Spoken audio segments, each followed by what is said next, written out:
कि बुलबुल बुलबुल बुलबुल बुलबुल वाला से ना होई, ठीक।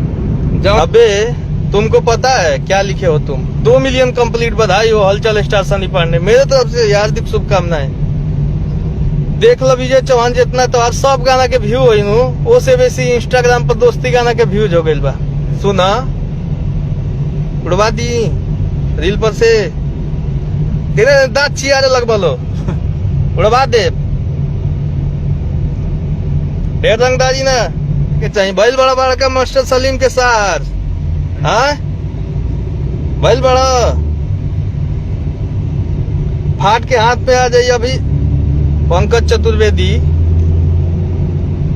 तू ढेर एथी मत बना,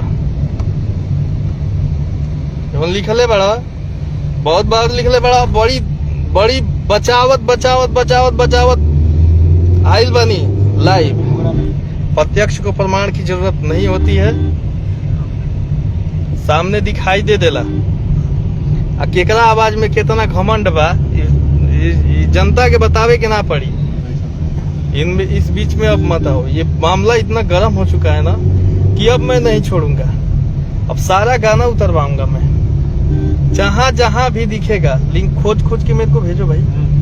मैं सारा गाना उस ट्यून पे मेरा राइट है और मैं उतरवाऊंगा, अपने बिहाफ पे उतरवाऊंगा।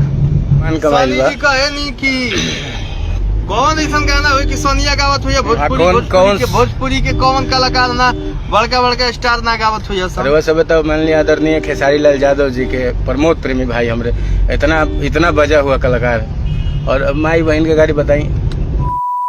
अरे और गाना बाजे वाला चीज बटे तो रुका ही थोड़े ना।